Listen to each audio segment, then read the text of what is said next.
Are you a real estate investor or a self-managing landlord with one or more rental properties here in the US? In this video, we're going to talk about possible legislative changes in 2025. You will have a better understanding of what those possible changes are, how they could affect you, and how you can become part of the process to make positive change for you as a landlord and an investor. I'm Stacy Wilson. My husband David and I own Wilson Management Group, which is a residential property management company here in Central Florida. We've been in business since 1986 and we specialize in single-family rental homes. Let's get into the rest of this video. One that's near and dear to my heart, and in a very bad way. This is where Sandra said that this stuff pisses me off. This pisses me off. The EPA overreach on property management. I heard more horror stories last week, just malicious prosecution over minor clerical orders or clerical errors. NARPM's position on this is we want to tremendously support, vigorously support. Can I emphasize that enough? Support efforts to reverse the EPA changes to the rules for property managers under the renovation and repair program. I'm sure all of you have heard this, but I'll recapture it. In 2022, the EPA effectively changed the rules for property management by withdrawing answers to 2 FAQs on their website that stated if a property management company hired a firm that was certified to perform certain repairs on pre-1978 properties, the property management company did not have to be certified. Only the firm that they hired had to be certified.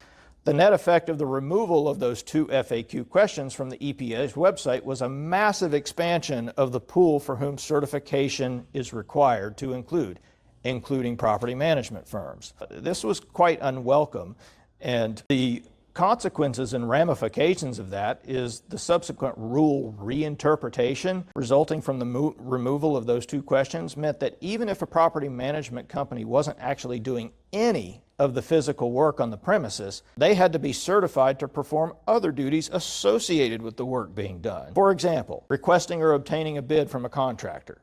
You had to be certified to do that. Applying for permits for work. Had to be certified for that. Providing access to the property for the contractors who are actually doing the work. Overseeing the contractor work on the property.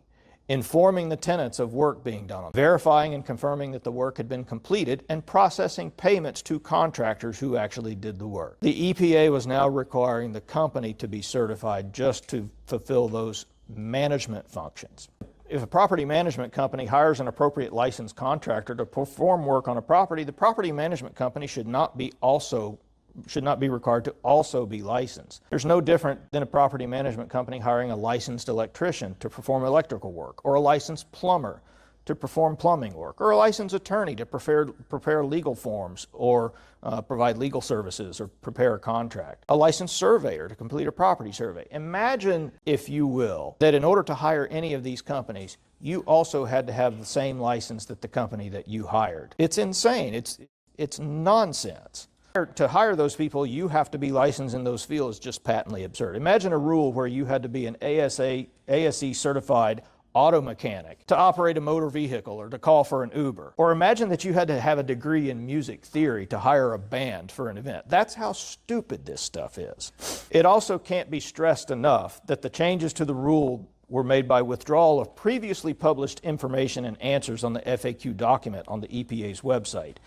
And NARPM's official position, and I would share this, is that it is legally deficient to change EPA policy by simply removing answers to a question on it. That should be done through the legislative process. So the legislative action that we are encouraging is to support legislative or regulatory action to reverse this action. Lee Zeldin was just confirmed as the new administrator of the EPA, and he advocates for reduction of and elimination of overly burdensome and onerous regulations.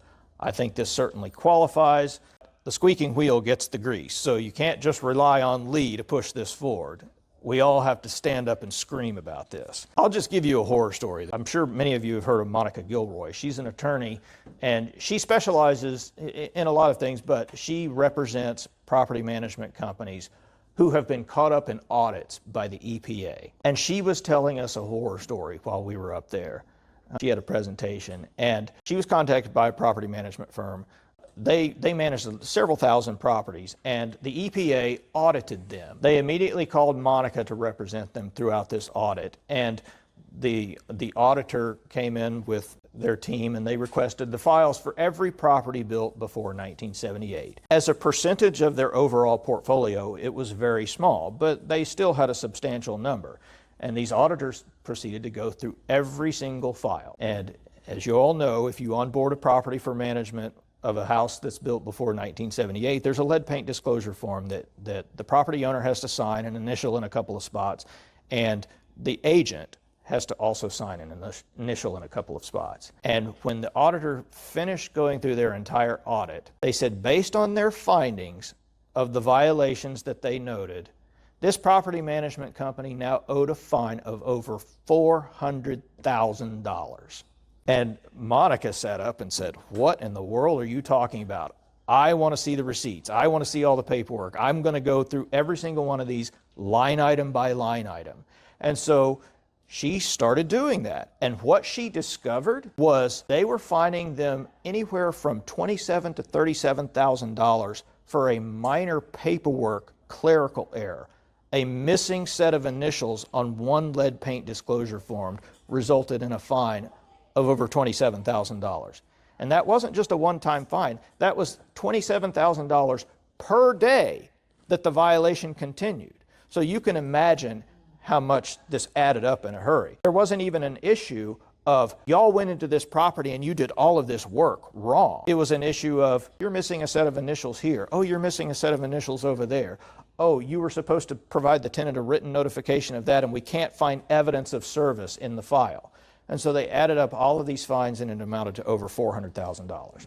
And so Monica, bless her heart, started protesting and appealing and worked with the property management company to get all of the initials on there to demonstrate that they were acting in good faith, and she wanted them to consider an effort to comply with the statutory requirements versus a willful disregard for the statutory compliance. She's a rock star. By the time it was all said and done, she had whittled that fine down from over $400,000 to about $18,000. And it's sad that we have to consider that a win when that property management company is still on the hook for $18,000. But then she went even further, because one of the things that the EPA loves to do is post these enforcement successes that they have had on their website. It's like cancel culture.